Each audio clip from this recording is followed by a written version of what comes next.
टूट गया this important session today. चलता ही नहीं है As we inch towards the 1000th beautiful CME on 23rd August, what I have noticed is the CMEs are becoming more and more exciting, diversified. I remember I delivered a talk in this forum on influenza vaccine that takes care of both children as well as adults. But today we have chosen, myself have chosen a topic exclusively for children. Now you will say, why children? We are all adult physicians, gynecologists and things like that. But हमारे घरों में हमारे grandchildren हैं, हमारे बच्चे हैं, पड़ोसी हैं, कभी ना कभी कोई सर्जिकल प्रॉब्लम आती है, तो हमें कम से कम उनके बारे में थोड़ा सा नॉलेज होना चाहिए. That was the main aim of inviting one of the most illustrious pediatric surgeons from Saket Rainbow Hospital to this August forum to deliver a talk on something which we often miss and we don't know what to do.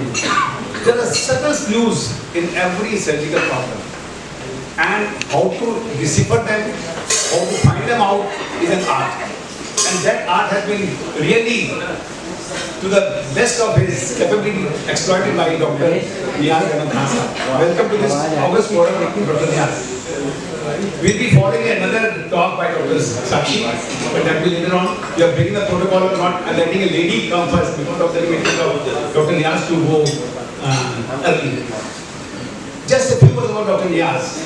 He graduated from Gandhi Medical College, Bhopal, went on to do his post-graduation at Tokyo Medical College, Mumbai, came back to Delhi. We all attracted him to Delhi, and then he joined Karate Central Hospital, which is the mecca of pediatricians, like Maulana for physicians and other experts. So he graduated and then came and did his MCH from that institution of Paul Karate Central Hospital in Delhi, and then took a fellowship in super specialty like urology. So this is about brief about Dr. Niyaz, who is going to give a little talk on the early clues of pediatrics which need surgery. And I have personal experience in dealing with Dr. Niyaz. He is a very humble person. Very empathetic to children. And he is one of the rare species of surgeons who doesn't know when not to cut. Who knows when not to cut. Because surgeons are always in a hurry to put the knife. A good surgeon is one who knows when not to cut. I remember from Niyaz sir, my old teacher of about 50 years back, 1976, when I graduated from medical college, Dr. Naseem Ansari sir, very illustrious person, surgeon. He was at first at that time, in the early 70s.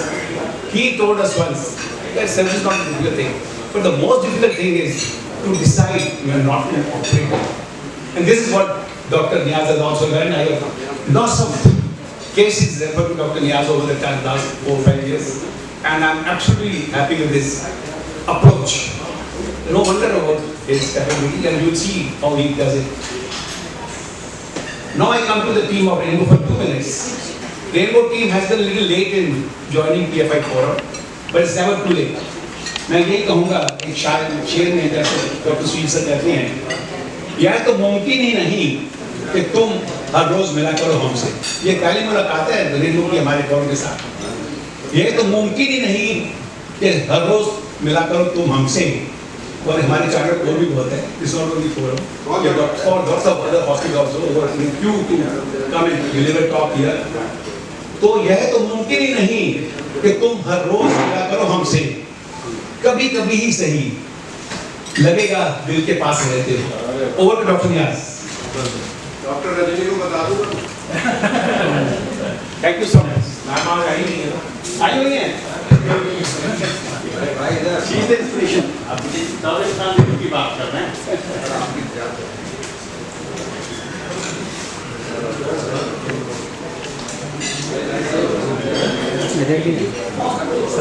इधर की रहने दो.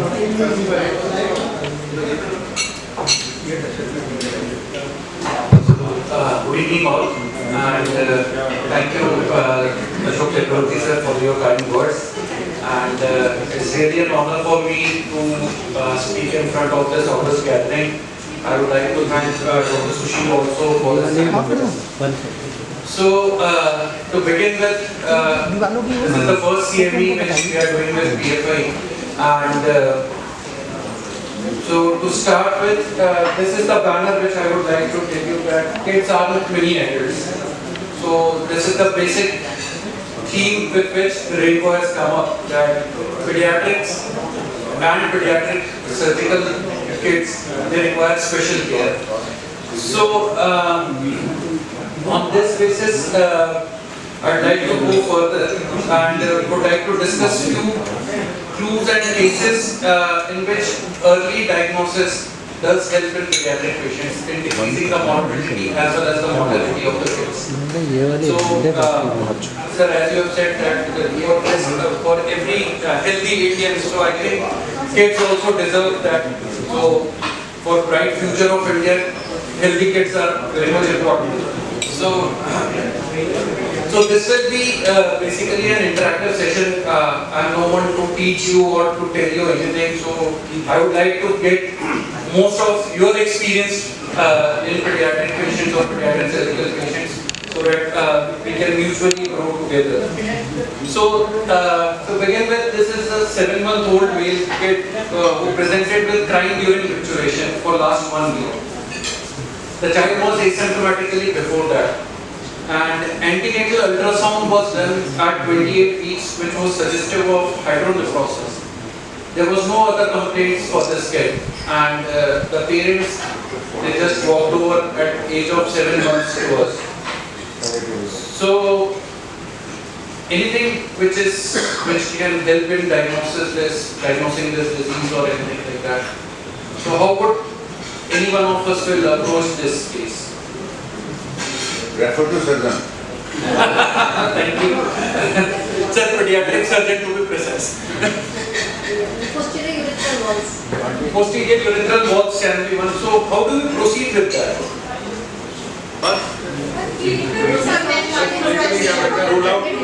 Rule out tight fibrosis also. Though it will not go into hydronephrosis, but it can go into crying during operation. Okay, sir. Very good. So what all is missing in this? So as madam has already said that clinical examination. So this was a very good article which I was reading, that are we losing touch? Because most of us, we generally go for directly with the investigations rather than taking a detailed history and examination. I think आप सबको पता ही होगा कि history और वो कितनी important थी, मतलब MBBS और MS में सब लोग। अपन यार hydronephrosis was unilateral or bilateral? Sir, वही मैं अभी next week what all are missing मैं वही पूछना चाह रहा था। So detailed history and examination is mandatory for this kid, and then USG report is very sketchy as of now. So that makes a huge difference whether the hydronephrosis is unilateral or bilateral. Then the treatment modality and the approach to the patient will change. And then obviously there is no mention about the bladder wall thickness and the urethral dilatation. And this was an antenatal scan report. So you always need a postnatal investigation. If a child has been diagnosed antenatally with any abnormality, a postnatal ultrasound is mandatory for these kids. So this kid the kid presented to us at 7 months, and by the time he presented, this was the kidney. So it was all gone, and this was the only small scarred kidney which was left because of recurrent UTIs, and the child had unilateral reflux and DURD. So timely diagnosis and timely treatment, starting of treatment, does help in decreasing the morbidity of the kid. So just briefly about hydronephrosis, because this is the most common antenatal, I think gynecologists are there. So antenatal scans with hydronephrosis is one of the most common findings which you will see in antenatal scans. So previously we used to have this classification, SFU classification for hydronephrosis. Nowadays this is which has come up, that is UTD classification, the dilatation of urinary tract. Antenatally they have diagnosed this as A1 and A23, and postnatally it's P1, P2 and P3. So if there is any dilatation, so this is the most important thing which one must say. If postnatally an ultrasound is required for any antenatally diagnosed case. So the timing of the ultrasound is very important postnatally. if you are suspecting a bilateral, right, sir had said that if there is a bilateral hydronephrosis or hydroureteronephrosis antenatally, then that kid should get an ultrasound within 48 hours of life post-delivery. If it is a unilateral, then obviously we can wait for 3 to 7 days, and we have to wait for 3 to 7 days and get an ultrasound done. So if the AP diameter is less than 7 mm and there is no other abnormality, obviously there is no hydronephrosis and we just have to repeat an ultrasound at 3 to 6 months of age. However, if the AP diameter is between 7 to 10 mm postnatally, and this is the gray zone which we have, so there is mild to moderate hydronephrosis in the kid, and these kids along with those who have AP diameter of 10 or more than 10 mm with severe hydronephrosis, they need a DTPA scan at 4 to 6 weeks. That is a renal dynamic scan which we need. And then if there is a pelvic junction obstruction, they need to be operated. We have seen many kids who are not referred timely and they land up with losing one or both the kidneys and they present with CKD. So the most important thing, and then they need a pediatric surgical limb. So this limb is the most crucial and most important limb. Those who have bilateral hydronephrosis or who have a solitary kidney or who presents with hydroureteronephrosis. What madam was saying that PUV, which is the most common condition in neonates. So a micturating cystourethrogram, now called voiding cystourethrogram, is required. And if there is a BUR, they need a surgical reflux. And even if there is no BUR, you need to rule out POV and PUJs bilateral. So this is the thing about hydronephrosis. Now I would like to just briefly go through few of the pediatric surgical cases which Dr. Ashok sir said that सबको मिलते हैं कहीं ना कहीं कोई रिश्तेदार होंगे किसी के कोई पहचान वाले होंगे. So this is one of the most common undescended testes. So previously हमारे इंडिया में ये था कि 1.5 साल 2 साल 3 साल तक कुछ नहीं करना है, बच्चे को रहने के लिए कोई प्रॉब्लम नहीं है, अनडिसेंडेड टेस्टिस में वो अपने आप नीचे आ जाएगी. So now what we have done is we have classified as palpable and non-palpable UDTs. The palpable UDT can be between a deep ring to superficial inguinal ring में कहीं पे भी हो सकती है. Non-palpable is always proximal to deep inguinal ring. So nowadays the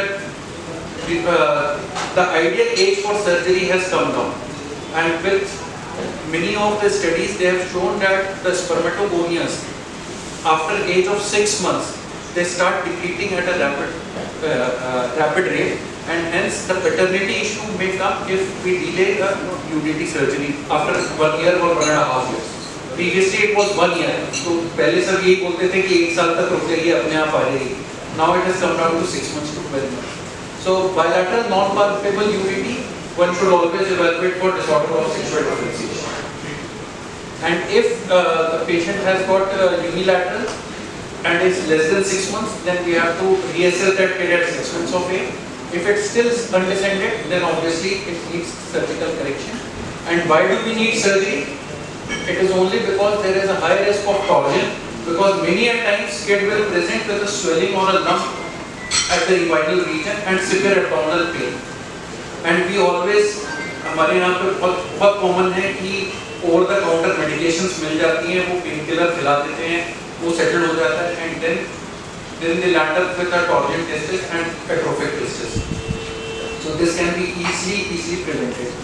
Then tumors, also there are high chances of testicular tumors in undescended testes, so it is better to operate it at age of 1.5. So this is the guideline which has come up by EUA in 2022, and they have said that the pediatric surgical orchidopexy before 12 months of age and latest by 18 months. So this has come up, and the earlier the treatment, the lower the risk of impaired fertility and testicular cancer. So एक ये थोड़ा सा interesting case है, वो UDT हो गया. अब इसमें आप लोग बताइए. This is a 5-year-old boy who presented to ER with complaints of vomiting, pain abdomen 7 days back, for which they consulted locally, and he was prescribed medication Ondem, Procel and Lexapro. The child continued to have diarrhea and fever with mild abdominal distension.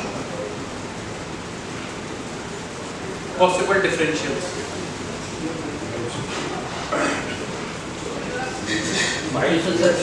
Intussusception is common in earlier age, I think. It's common in around 1 year old. Intussusception. So intussusception is very common at 6 months to 1.5 years. So that is the Around 1 year. intestinal obstruction किसी ने बोला बिल्कुल वो हो सकता है. Sir diarrhoea नहीं पर डायरिया क्यों होगा मैम? intestinal obstruction सब एक्यूट में हो भी सकता है. सब एक्यूट में हो सकता है. There is a collection and then it comes diarrhea. Collection आपने पकड़ लिया. कलेक्शन क्यों हुआ? Volvulus type.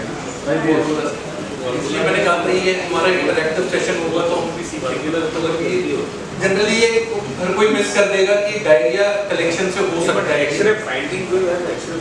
Sir this is the X-ray. Foreign body ma'am foreign body नहीं है एक्सरे में. ये तो स्मॉल बाउल इसका पहले दिन का एक्सरे है. जेटा volvulus. वॉल्वुलस वॉल्वुलर नहीं है. सर वॉल्वुलस में डायरिया थोड़ा सा लेस लाइकली और ब्लड इन स्टूल आना शुरू हो जाएगा अगर बच्चे को वॉल्वुलस हो. And volvulus is not that common in paediatric age group as compared to adults जो जिसमें पढ़ने से volvulus. So this was an X-ray picture जो वहां पे था. And then at day 3 day 4 ये एक्सरे Conservative management में. Conservative management. पहले तो डायग्नोसिस ही नहीं बनी. अभी तो डायग्नोसिस पे ये Not really under your care or नहीं सर ये बाहर है. अभी आया नहीं. अभी आया नहीं हमारे पास. आपके पास में नहीं है. तो ये उसका फिर दूसरा एक्सरे था. इस पे कुछ डायग्नोसिस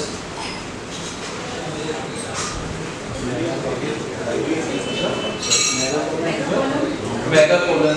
सो मेगाकोलन चलिए मैं मेगाकोलन भी आपको दिखाने वाला हूँ. कोई यूज शैडो होगा. आईटीएस और कुछ ये कुछ पैटर्न नॉर्मल नहीं लग रहा है. मतलब इतना तो समझ में आ रहा है कि ये कोई लूप है जो कि बहुत डायलेटेड है. ये वाला जो स्मॉल बबल का लूप है. Some sort of structure is there. I don't know. Some sort of a structure can be there. So the child got admitted at a local hospital and this was his examination finding. ये sir उनके discharge card से निकाली. So the heart rate was 130, EC was average, BP was normal, pulse volume was good. Per abdomen was mildly distended but soft. IV antibiotic, analgesics and IV fluid start कर दिया था. Thankfully इतनी दूर तक हम पहुंच गए थे और वहाँ पे फिर CT scan करवा दिया. ये CT scan है. इसमें I'll just read the CT scan. Dilated bowel loops filled with fluid with single visualized fecolith causing proximal dilatation of bowel loops noted at L5 level. The fecolith measured 9 into 10 mm. Rest of the intestine is collapsed. अब कुछ diagnosis. ये CT scan की diagnosis है. CT scan. Clinical diagnosis इससे कुछ बन पाती है हमारी. Anorectal Hirschsprung's. Sir, anorectal malformation at this age it won't be possible. Ma'am Hirschsprung's हो सकता है बट उसमें दो चीजें होती हैं. एक होता है कि डायरिया अगर होगा और एंट्रोकोलाइटिस होगी तो प्रीवियस हिस्ट्री जरूर होगी कि उनको पहले कॉन्स्टिपेशन की कोई हिस्ट्री है बट ऐसा कोई हिस्ट्री दिया नहीं है. सो this was the CT scan. ये सीटी स्कैन की फिल्म है. थोड़ा एनलार्ज व्यू है. इसमें कुछ आप लोगों को सो मतलब एज अ सर्जन और as a paediatric surgeon I always used to look at the CT films rather than looking at the report. Because जब तक क्योंकि आपको पता है आपको क्या देखना है. रेडियोलॉजिस्ट को पता नहीं है कि उसको क्या देखना है. उसके लिए वो सारी चीजें मतलब उनको जो दिख रहा है वो बताते हैं. अब इसमें आपको कुछ दिख रहा है कुछ अनयूजुअल. लिम्फ नोड कहाँ पे मैम? नहीं सॉरी appendage जैसा क्या है? ये सर राइट लेफ्ट बता दीजिए. या इसके ऊपर में क्या? ये वाला ये सर स्मॉल बॉवल लूप्स हैं ये सारे. Some mechanical obstruction Some mechanical obstruction can be there. वो सीटी स्कैन ने भी वही बोला था। इसमें एक अनयूजुअल चीज कुछ किसी को दिख रही है, बहुत चमक रही है। अपेंडिक्स नहीं चमकता मैडम, यही तो सबसे बड़ा भरना है अपेंडिक्स के साथ, वो चमकता ही नहीं। ये कुछ चमकता हुआ दिख रहा है आपको, ये एक्स्ट्रा वाइट कुछ दिख रहा है? वाइन है, सॉरी वाइन ये वाला सर जहाँ पॉइंटर है मेरा, ये अगर स्मॉल बबल लूप है तो उसमें ये फ्लूइड है तो ग्रे कलर का है, ये वाइट सर चमक रहा है। फंगस तो नहीं है मैम, फंगस जनरली ऐसा नहीं होता है। तो ये चमकता हुआ मुझे देखा तो मुझे कुछ डाउट हुआ कि ये इतना क्यों चमक रहा है कोई चीज। तो इसका फिर हमने इन्वेस्टिगेशंस देखा। तो TLC was 12,100, the neutrophils were 81%, CRP was raised, and obviously hyponatremia और hypokalemia हो रखा था उसको जब तक वो उस हॉस्पिटल में थी, and IV antibiotic, IV fluid के साथ था वो। Now the child came to Rainbow, and when at day 6 of disease, day 6, day 7 हो गया उसकी disease को, diarrhea was still present, pain was slightly better, heart rate has come down to 124, per abdomen was soft distended, however there was tenderness on right side with liver palpable 2 cm below postal margin, urine output adequate। अब कुछ diagnosis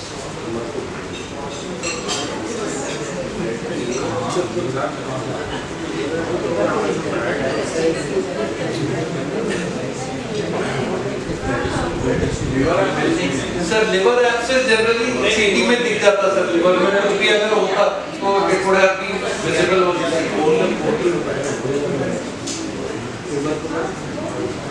सो next क्या करना है हमारे पास नहीं है।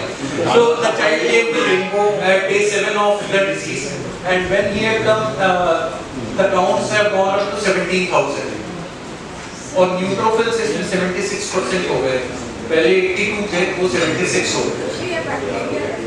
कोई bacterial infection है डेफिनेटली, बिल्कुल। So time is very crucial in this because 7 दिन निकल गए। इसका फिर मैंने अल्ट्रासाउंड करवाया because I have a habit of getting an ultrasound done in front of me, मतलब मैं खुद जाता हूँ वहाँ पे खुद ही देखता हूँ अपने रेडियोलॉजिस्ट के साथ। So this is what they have given: the right abdominal pattern, best explained peritonitis in iliac fossa, to the perihepatic area, small collection with internal mucosa। तो बैक्टीरियल इन्फेक्शन तो हो गया और ये कुछ कलेक्शन भी आ रहा है और स्मॉल बॉवल ऑब्स्ट्रक्शन भी है। So tuberculosis can be there, but now tuberculosis में generally मतलब मिलता है ऐसा, but luckily इसमें नहीं मिला। So we directly proceeded with lab diagnostic laparoscopy and proceeded. So this was the abdominal cavity filled full of pus flakes and pus. somewhere perforation So perforation हो सकता है इसमें। ये जो दिख रहा है ये यूरिनरी ब्लैडर, सॉरी ये यूरिनरी ब्लैडर है। यहाँ पे सिर्फ डायलेटेड बाउल लूप्स हैं, ये ओमेंटा मेडर्ड है, यहाँ पे सारे पस फ्लेक्स ही हैं और कुछ नहीं दिख रहा था। Sorry. So if you will see, so when we started dissecting, तो कुछ यहाँ पे मिल नहीं रहा था, and then finally this was the appendix. So this was an appendicular perforation, और वो जो appendix था वो pelvis की तरफ आया हुआ था midline में, और वो जो चमक रहा था L5 में वो appendicolith था। appendicolith था जो चमक रहा था, तो उसने उस टाइम पे क्लू दे दिया था कि ये perforated appendix। So pediatric patients with appendicitis and perforated appendix they can present in any type, कुछ भी प्रेजेंट कर सकते हैं, डायरिया के साथ प्रेजेंट कर सकते हैं, पेन होता कभी भी सेंट्रल मतलब राइट आइलियक फोसा में नहीं होता। There was no vomiting in this patient? Sir vomiting initially था, उसके बाद नहीं था, क्योंकि वो ऑनलाइन और हमारे यहाँ पे सबसे बड़ी प्रॉब्लम ये है कि पेशेंट खुद ही ले लेता है। you said on CT scan appendix was normal sir appendix उनको दिख ही नहीं था, सीटी में अपेंडिक्स उनको दिख ही नहीं, तो वो नॉर्मल मान लेते हैं। तो कोई अल्ट्रासाउंड में भी मिस अपेंडिक्स में सीरीज के भी ये जो अपेंडिक्स का pelvic appendix pelvic appendix था और perforated था, तो वहाँ पे सारा bowel चिपक जाता है and it becomes very difficult to diagnose perforated appendix. but still good CT scan should have diagnosed. वो सर appendix उन्होंने diagnose किया था, but उसको उन्होंने सिकोलिस बोला. हाँ, तो वहाँ पे इस वजह से वो मतलब CT scan is rare to miss appendix. exactly. So it is very important that one should always read the CT films rather than the report. नहीं तो वो रिपोर्टिंग कर लेते हैं. I think it should have diagnosed. Sir आपको reporting पे तो कोई कमेंट नहीं कर सकते, बट ये है कि हम खुद ही देख के सोच सकते हैं कि क्या हो सकता है. So the diagnosis was obviously a perforated appendix. So There was no air under the diaphragm even despite perforation. No, sir. Was it sealed? Appendicular perforation What is is not it? called gas under diaphragm. It was Appendicular perforation may not lead to gas in the diaphragm. Yes, It is a small perforation. For gas in the diaphragm, you need to have good amount of gas. Sir, but the patient was put on antibiotics. yes, sir. What was the role of antibiotics? Did the TFC में count बढ़ रहा है ना? Count बहुत बड़े थे sir. Count बढ़ रहा है antibiotic. CRP बढ़ा था, काउंट बढ़े थे तो बैक्टीरियल इन्फेक्शन हो गई. Regarding gas and the diaphragm, Yes, I couldn't understand. Didn't come on CT but came on ultrasound. sir CT Is it में operator dependent here? sorry sir, Is it operator dependent here? is it okay? Didn't come on CT but came on ultrasound, as you said. Is it operator dependent here? Yes sir, it was there was no operator dependency, so this CT was done outside. So the report was also there. Then we couldn't get a CT again because the radiation बच्चे को फिर से देने का process किया. So we got an ultrasound done at our center. तो मैंने वहाँ पे जाके हमने फिर CT की फिल्म्स रीड करी. Normally the modality of test choice here would be the CT. Would be the CT definitely. But that one is rare to miss appendicitis. It's very rare. Thank you, sir. Sir gas under diaphragm जो है 60% perforation में ही मिलता है. Appendicular perforation में it is very rare. Appendix when it ruptures it seals. Yeah, that is it. Gas in the diaphragm is not required, but otherwise they should have diagnosed appendicitis on CT. Sir appendicitis का बस इसमें एक issue ये था कि pelvic appendix था, इस वजह से उसको डायरिया होता था और उसका पेन राइट आइलेट उस समय बिल्कुल भी नहीं होता. Main hypogastria area में था. Pain hypogastric region. Fever था sir. So obviously these are the few things. This is the scoring system which we all use, and this is the only criteria in which conservative management can be given to the patient. Rest all patients सारों में जिसका abdominal pain 48 hours से ज़्यादा है या WBC count बढ़े हुए, they all require immediate appendectomy. So the duration of symptom prior to appendectomy is of greatest importance in preventing perforation and adverse outcome. So this is what I would like to just highlight in this slide. And then few cases जो आते हैं, ideal age for surgery सारी change हो गई है जो पहले हुआ करती थी. So umbilical hernia is always at the age of 4 years. We can wait till 4 years. Until and unless a defect is very large or there is a trunk-like protrusion like this, these patients generally require early repair. So coming to the inguinal hernias, this is also one of the most common diseases in pediatric age group. So inguinal hernias, as I was speaking to sir, so inguinal hernias have to be operated immediately at the time of diagnosis. You cannot wait for inguinal hernias to get obstructed. So it should be done either by pediatric surgeons or pediatric urologists. And then coming to another disease, that is hypospadias, which we generally see.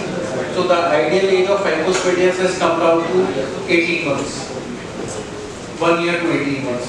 When if you have to do in 2 stages, Even if you have to do it 2 stages, Then at also 6 months. both stages at same time. No sir, First stage. first stage should be done between 6 months to 12 months. And so these are the different types of hypospadias which you can see, and these are often misdiagnosed as disorder of sexual differentiation, but they are generally hypospadias with penoscrotal transformation. ये बड़ी common सी बीमारी दिखती है.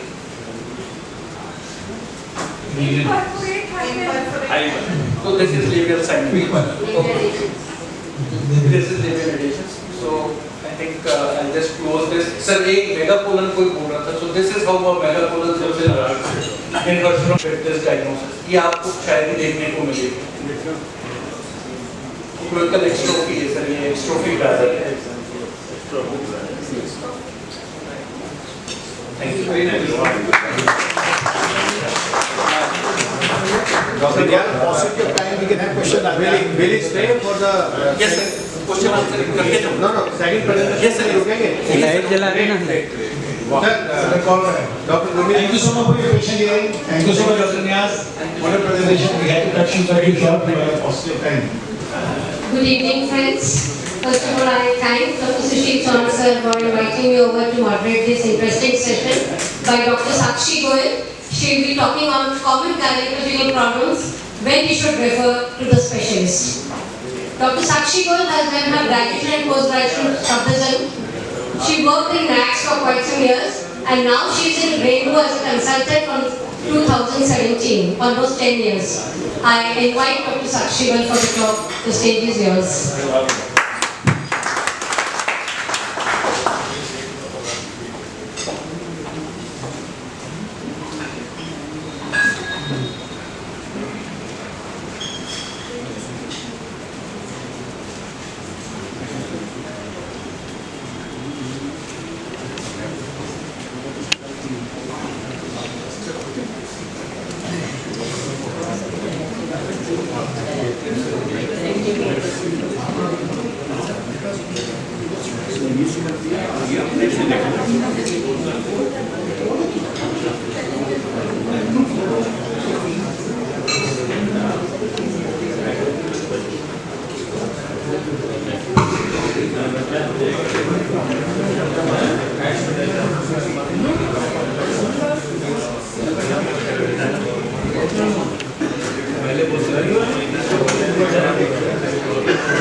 Good evening, everyone. Good evening, everyone. Dr. Niaz sir, it's not fair. I think I should have been the first speaker.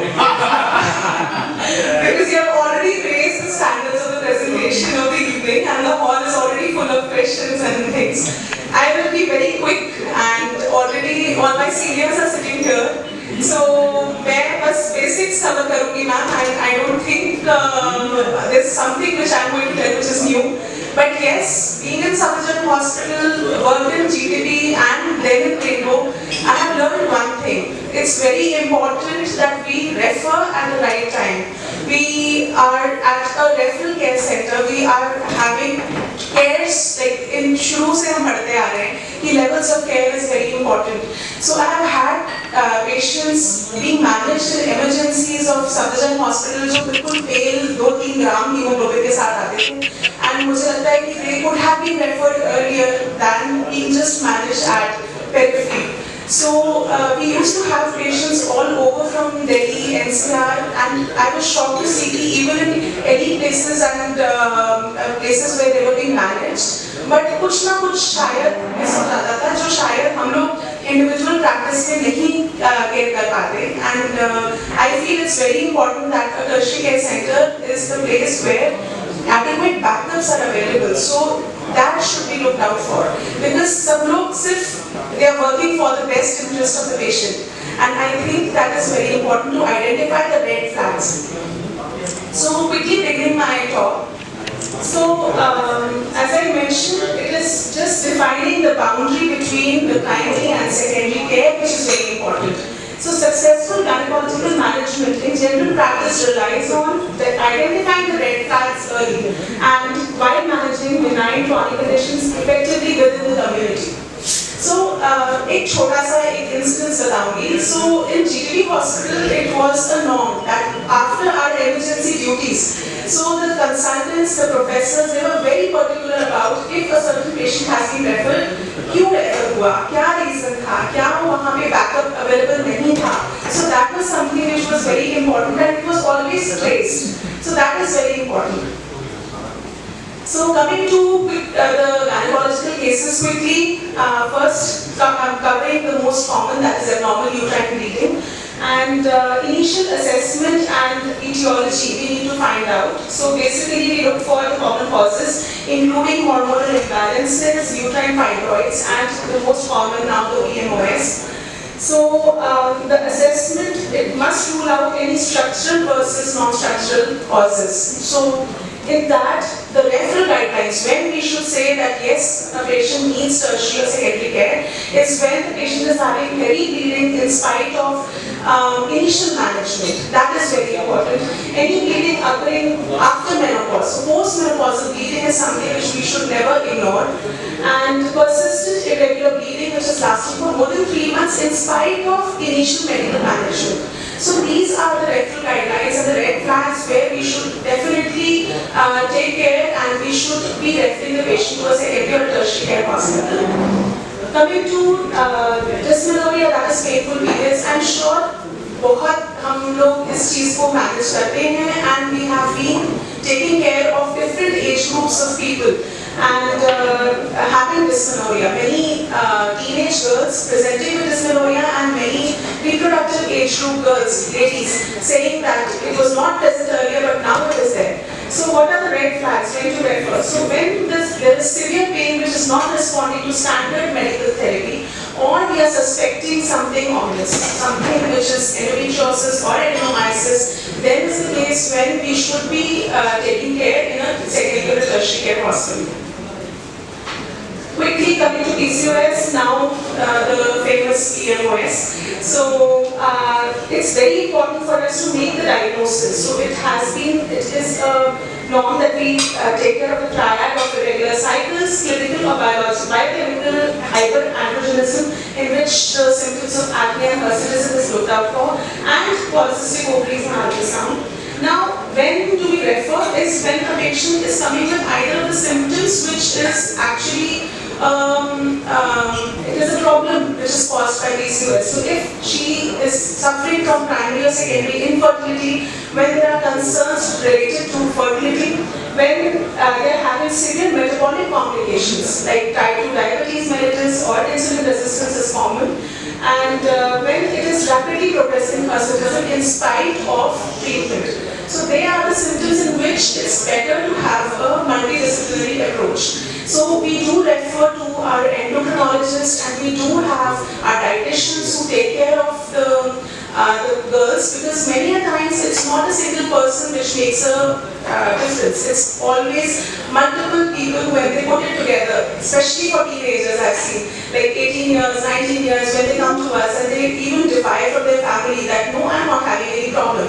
But then when the mothers, they point it out and they come to us for discussion. So I've seen when they come across and when they discuss it with multiple specialists, somewhere or the other it makes an impact on the mind. So I feel it's very important that we should identify these cases and refer. So coming to vaginal infections and discharge, so I will just just mention the referral triggers. So in case of recurrent infections, if somebody has been treated once, twice in a year, it's perfectly okay. But if somebody is having recurrent infections which is causing problems, so in that case, more than 4 episodes per year, it should be definitely referred.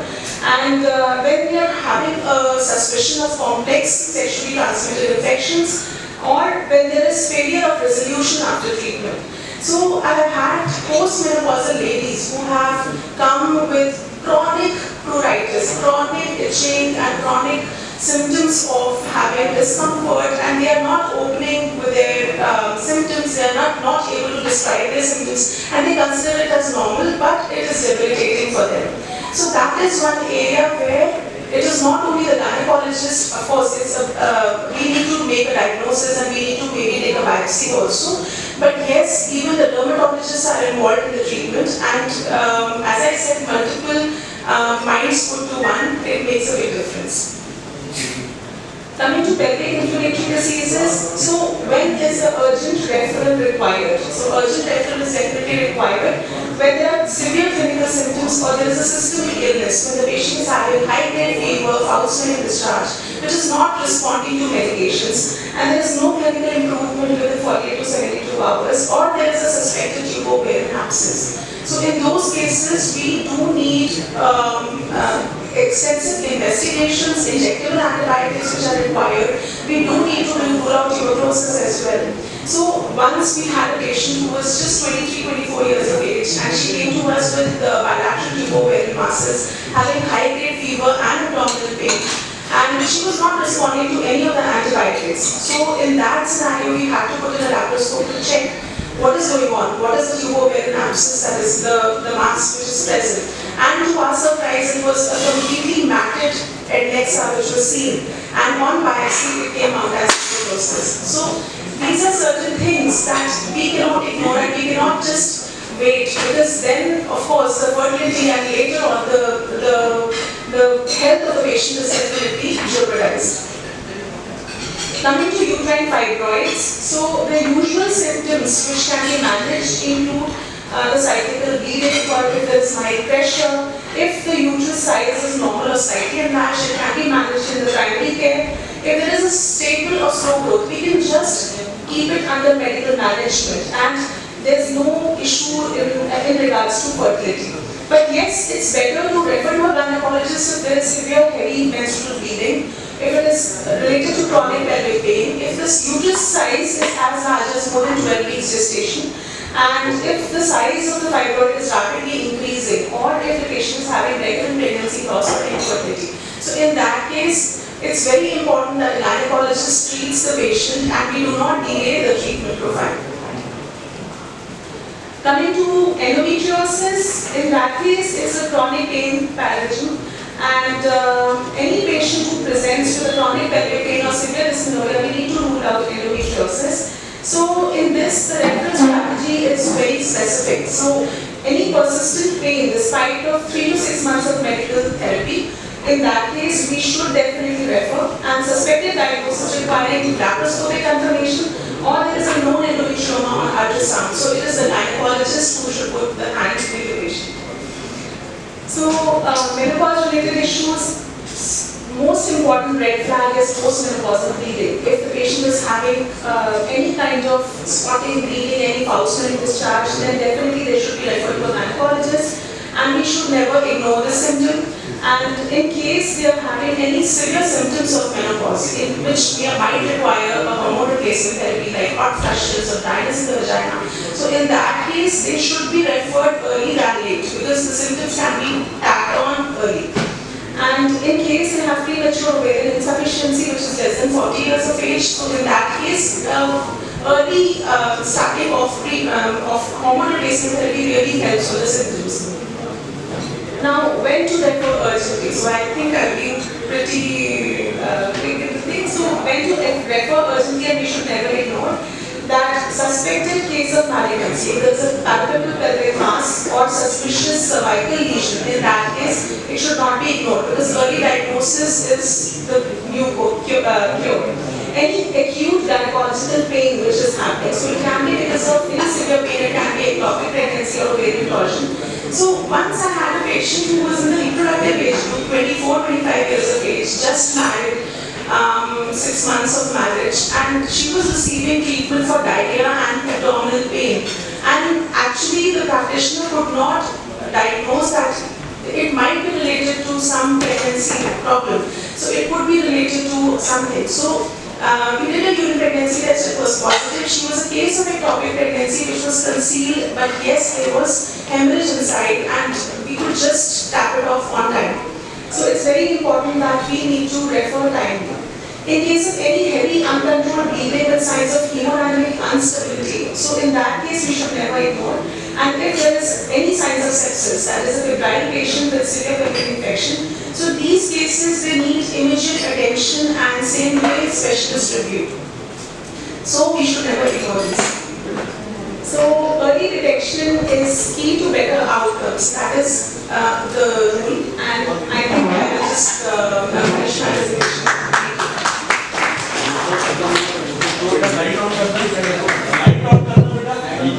Dr. Chakravarti sir, Dr. Niyaz,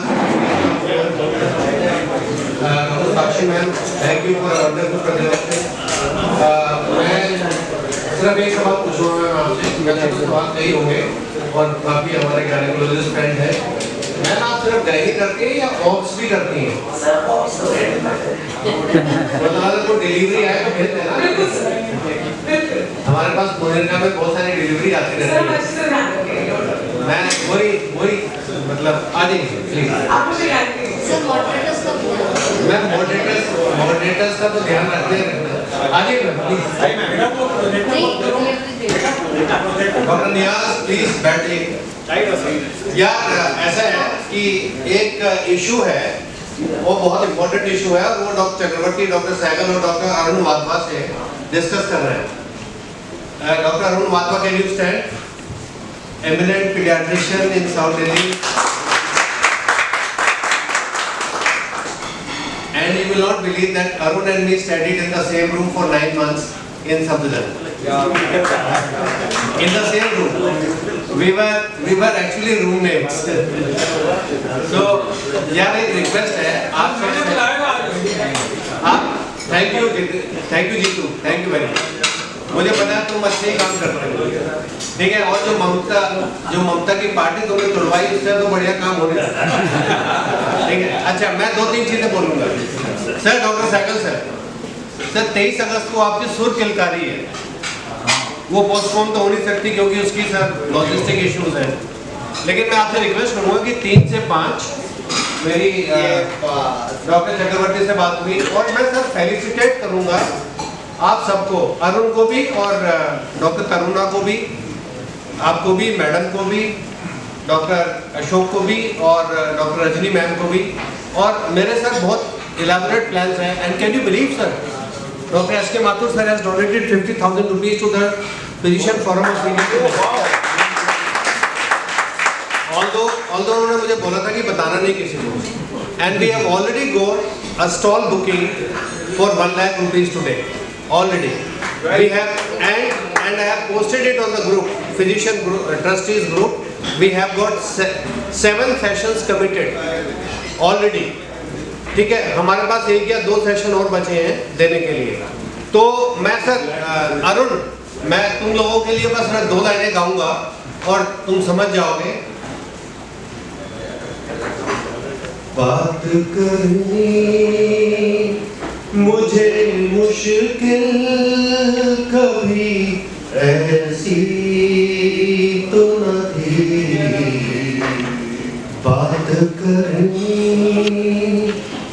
मुझे मुश्किल कभी ऐसी तो न थी, जैसी अब है तेरी महफिल कभी ऐसी तो न थी, बात करनी मुझे मुश्किल कभी ऐसी तो न थी। सर अगर सुर किलकारी और 23 अगस्त वाली 1000 CME एक ही दिन होगी, तो बात करनी मुझे मुश्किल कभी ऐसी तो ना थी जैसी अब है। सर उसको अकोमोडेट कीजिए, क्योंकि आप लोगों के बगैर मेरी सेलिब्रेशन कंप्लीट नहीं होगी। Arun ji will discuss it out. आप इसको सर देखिए नहीं तो रिहर्सल हो जाए 3 से 5 दिन का। सर, मैंने तो एक मिनट सुनिए, मैंने सर क्योंकि डॉक्टर मोदार सर जो है वो एक बहुत ही शानदार म्यूजिकल प्रोग्राम पुट अप कर रहे हैं हमारे लिए, जिस